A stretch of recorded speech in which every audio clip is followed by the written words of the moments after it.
30 years now, we've had the North Koreans developing more nuclear capabilities. They're now up to at least 30 nuclear weapons, ballistic missile capabilities. They now have ICBMs that can hit the United States, cyber capabilities. They attack everyone. They make a lot of money. American presidents have either ignored it or tried a little and then backed away because it was all failure. Got to give Trump credit for actually trying to move the needle, and the needle is indeed moving. The North Koreans, now far from being isolated, are engaged in diplomacy actively with the Americans, the Russians, the South Koreans, the Chinese.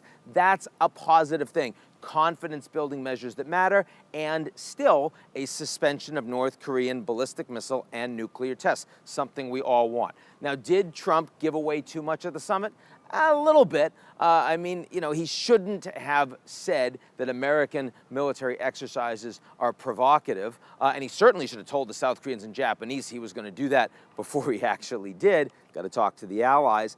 But it's not like the North Koreans got everything they wanted from the Americans. What they want is an end to sanctions. What they want is recognition as a nuclear weapons power. What they want is diplomatic normalization. None of those things have happened, and they're not going to unless the Americans get something. Here's the problem. The Chinese have already said that they think that sanctions now should be reduced. And the reason for that is because the Chinese do a lot of business with the North Koreans. They don't want problems here. The Americans don't want that at all.